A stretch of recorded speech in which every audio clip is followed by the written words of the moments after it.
for Smith, but generally it's been hard toil as ground staff come out and brush away some dust and whatnot. But yes, it is tea time, and because it's tea time, we're going to talk to some Surrey members. We have a sort of feature this season, which is Surrey members who do unusual things. We've had a Surrey member who has driven ambulances to the Ukraine, which was exceedingly noble.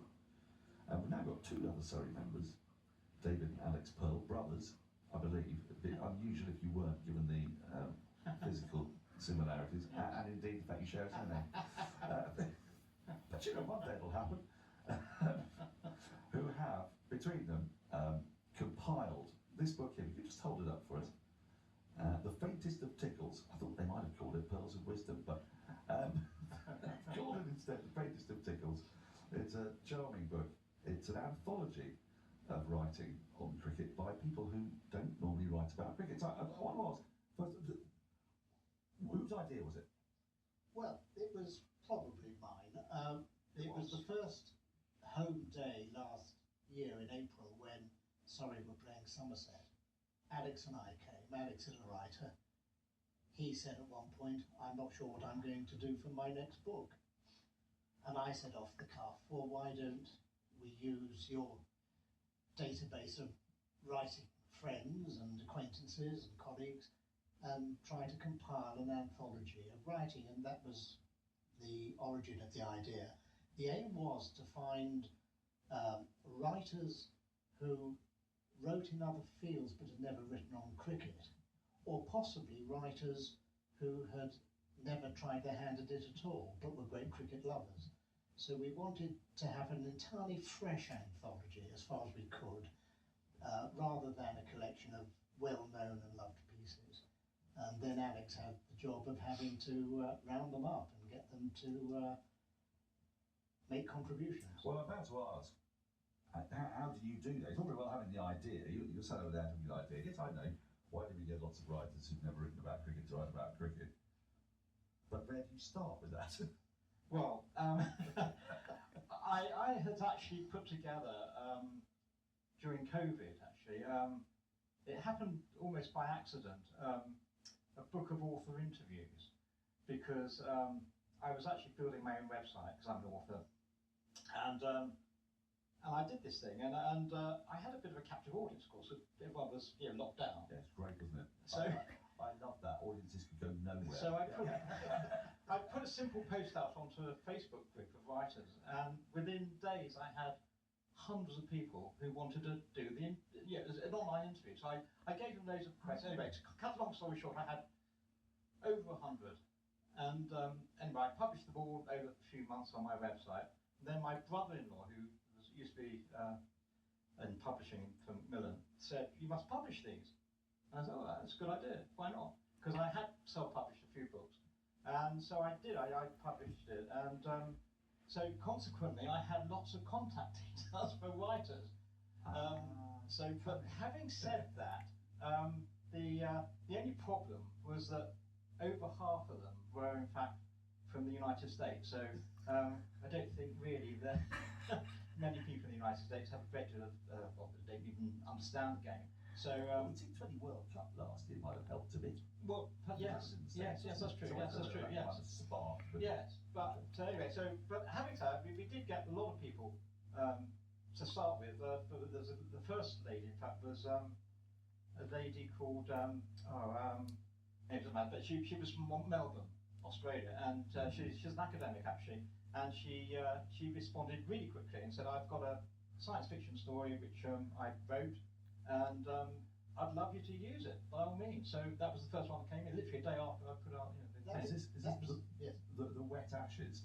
Yes, that's right. Yes. That story. Let's explain what we mean by that, because it's one of the first ones in the book, isn't it? Yes, it's Laura E. Goodin. That's who wrote it, and she's as I said, she's a novelist, and she contributed this thing, and it's set in a world when global warming and perennial rain has turned the ashes into the splashes. The splashes. And it was a wonderful, wonderful book, the story, and so that was how it kicked off, and then we had other. That's a hell of a start. Yes, it was. And I'm not surprised you put it front and centre of the book. Yeah. You sent me a PDF, I think it was. I forget. Yes. To have a look Yes, at some, exactly. some months ago, and it kicks off with that. And Yes. it's a crazy idea. Yeah. Brilliantly realised. Yes. Utterly nutty. And so she's a science fiction writer. I suppose that's She writes science fiction, and she writes, I think, she's also about sports, and she's a librettist, and she's an academic. She does research into science fiction writing, apparently. I've not met her, but she contributed a story for, an interview for the other book, so I knew her through that, but I haven't, never had the pleasure of meeting her. But anyway, so that was the first one that came in. Then we had several others that came in.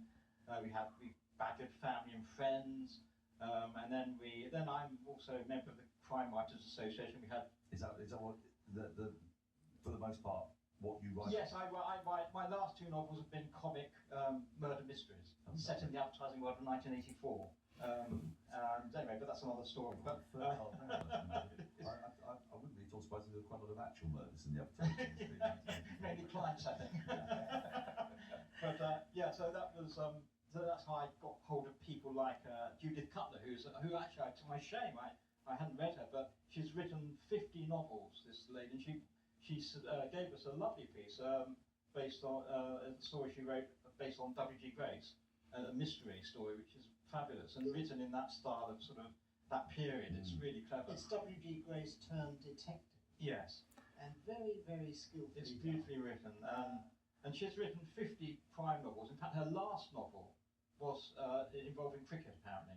I'm getting quiet. But so were you surprised at the willingness and eagerness of people to undertake this task? Because, well, I'm not that surprised when I dwell on it, but I think if I'd had the idea, I might have been slightly apprehensive of the take-up. Well, I think that's right, Yeah. because initially we had no idea what the take-up No. would be. And we also had responses from 2 or 3 or 4 really accomplished writers who said, I love cricket. Actually, I can't find an angle. yeah, there were a There's few. nothing I can put down on paper. I'm going to have to let it go. Mm. But they were considerably outnumbered by the fair number who said, yep, I'll do it, and then turned up a week or 2 later with a piece. Which was, Yeah. So, have you got any idea why this is the case? I have some of my own theories. When I was reading the book, I was thinking it's extraordinary how many people who don't write about cricket really talk about cricket. But having dealt with the authors, have you got a sort of theory as to why people were so happy and so keen to give it a go? I think it's because the people that wrote about the subject are just enthusiastic about cricket, and the idea of getting their words into print, it kind of resonated and appealed to them. And in fact, there was one chap Robert Dyton, who was a retired headmaster, who was very keen to write about his father. Yes. Because his father was an extraordinary character, and there's not much written about him. I mean, it mentions in Wisdom, what have you. He would have played for England had not been for the war, etc. But he did bowl out Bradman at Lord's Yes. for 98. Good. Even though it's average. Just. So Robert was very, very keen to do it, and I think was really chuffed actually to see it in print. It was actually quite a special thing for him. So, and I think a lot of people just it appealed to them. It's an opportunity to. They're not often asked to write something that would appear in a book. Do you think that the same thing would be true if you were a massive football enthusiast and you're trying to do the same thing, or do you think there's something about the narrative structure of a cricket match in any of its, because there are so many different ways? I've had this discussion with somebody quite recently. Admittedly, it was a discussion on a tube train, but it was a discussion nevertheless. Somebody who is well up in the football world, and they said, "Well, we could do it for football. Let's try the idea out." But I've got my reservations, and said to Alex at the time, "I don't think it's really going to work.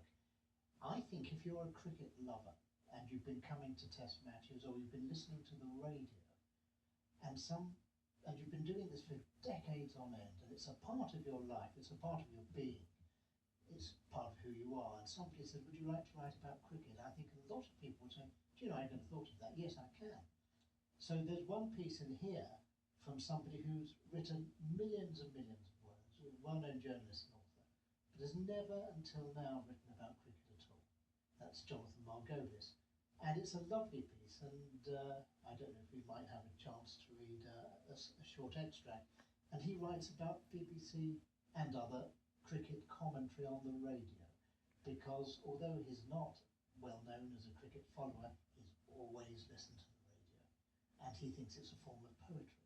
Well, yes, you can if you'd like to. Would you like to? Sure. Yes, shall I read that Go ahead. extract? Yeah. It is a little flavour of the book. There's a little flavour, and he says this. He says, I should add, I couldn't play cricket for toffee. As a mal-coordinated schoolboy with myopia and no 3D vision at all, it was not my game. Despite this catalogue of seeming uninterest in cricket, I regard myself as liking it a lot. To call myself a cricket lover would be inaccurate, but it and me are definitely in a casual relationship. Finally, the language. Okay, I'm a bit peculiar in this respect. I love technical chatter, which I don't understand, so long as it's delivered in a suitably laconic, authoritative way. But cricket talk is the best, especially when it's extended for hours due to rain. Just think of the poetry of the term taken for the title of this book, The Faintest of Tickles. It's a perfect example of the language I love in and around cricket. It speaks of such subtlety, such connoisseurship, such reverence. I don't understand half cricket talk, just as I've half listened to the artists for decades without knowing what's going on or who's who, but the arcane terms, the anecdotage, the joshing, the irrelevant asides, and the sound of summer to me. And it's a delight that the BBC commentary has never been jazzed up or given a makeover to render it more relevant to youth. I would love to know if it will still be the same. 100 years from now, will it be the same when everyone on earth is new? I suspect it will survive. And that's a lovely piece. And Yes, it is, and I think it speaks to, cricket's relationship with history and with tradition, but I use that word loosely because cricket's very brilliant at creating traditions and creating new ones as if they've been there forever. I mean, I'll give you a very quick example. People may not be aware, but the New Year's Day test and the Boxing Day test in Australia, anybody would think that had been going for 150 years. It hasn't. Yeah. It's been going about 20 years. yeah, But in Australia, it's an immutable tradition, and we sort of accept that. But I think the fact that the games are recorded in a different way, aren't they, from any other sport I can think of. When you play golf, you will mark your score on your card, hand it in. A cricket scoreboard is so rich. You can, people like Andrew Sampson, who works with us, and his friends can take scorebooks and they can try to reverse engineer what they see, these little dots and dashes and bits of code, in order to recreate the game. Everybody's performance in it is recorded, and a lot of cricket, as you pointed out, is consumed via the radio, so you're doing an awful lot of creating of the images inside your own head, because people just don't have the time to sit around for 7.5 hours. Whereas I guess with a lot of other sports, they're very much consumed televisually.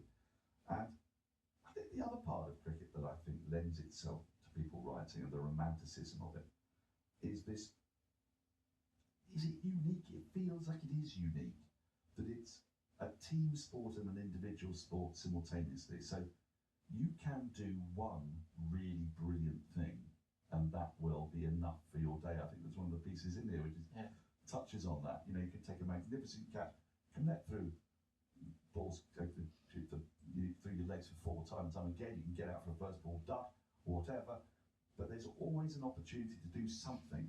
Whereas in most sports, that's just not really there, because we've got all these different individual moments. And this kind of cricket writing, I think, has been going on for years. England, the incredible story of the Hugh de Selincourt's cricket match. It feels to me like the setup of cricket lends itself to imagination. There are so many different ways a game can go, and I think that's reflected quite a lot in your book. Yes, and some of this has always been the case. I mean, we talk a lot today about statistics in cricket, because with the advent of computers, we can create all sorts of databases and spreadsheets. But I came across a little while ago a lovely little book, I don't know if you know it, Dan, called Herbert Farjohn's Cricket Bag. No. which is the collected writings of Herbert Farjon that his brother put together. And they date back to the 20s and the 30s. And one of the lovely little humorous pieces there is about Farjon sitting at Lords of the Oval when his neighbour, a sort of callow youth, starts spouting all these extremely obscure statistics and applauding things that nobody else in the ground knows about, but which he's managed to compile. And it is absolutely foreshadowing Andy Zaltzman or our Andrew here, you know, and their wonderfully recondite and obscure statistical investigations. Now, the players are not far away. I've heard that bell. So it's important that we come on to for whom you are have compiled this book, because the proceeds from this book don't go hurtling into your pockets, do they? Indeed. So let's do a come and get me plea to our readers to buy the book. Yeah. Firstly, because it's a splendid book, a lovely anthology, might inspire some of you to write yourself, but also because it is for a good cause. Yes, it's going to the Surrey County Cricket Club's charity foundation to promote cricket, and so they do lots of great work. And in fact, when we launched it, we had the chap, what's his name? Chris came down and gave a talk. So I mean, it's hopefully we can raise a few coppers for that, because it'd be great to see it promote cricket. Where can people buy it? Well, at the moment it's available on Amazon, solely on Amazon as a hardback, paperback, and ebook. We need to get this in the Surrey Cricket shop, don't we? Yeah, we should do really. Yes. I mean, that would be nice. Achieve that.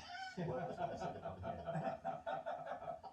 Thank you. It's a forward by me. Not that that is a reason to buy the book. It's a lovely forward as well. It's very nice. And we're very grateful for that. Not the least. Beautifully written. It was a pleasure to provide you with it. But in all seriousness, I mean, it's a terrific initiative. Now you've started it, and this presumably could be the start of more. Well, we've got tickles. We have a slight disagreement because I've got in mind a second version with a title possibly of Second Slip, but Alex isn't sure. Yeah, I'll sleep on that one. But that's the thing about cricket. There are so many puns that can be made. Oh yeah. There's an awful lot of books that do puns on there. I think getting an art one together won't be difficult, because I think once you get, people have already seen it and I think they're interested. And in fact, we've met people who've said, "Oh, I'll do something." So watch this space. I think a fertile area would be the Night Watchman, contributors to that, and the Authors Cricket Club, because those are people who are professional authors. They love their cricket. They play their cricket. Yeah. And I'd say more of this sort of thing. Absolutely. Yes. David, now I'm going to let you go because I told you the tea break quick. I told you this was going in no time. I'm sorry. Lovely chatting. It has It's been great fun. Well, it's Thank you lovely very much. Come on. Thank you so much for asking us. No, thank you. Players are on their way. Essex now with a lead of 326.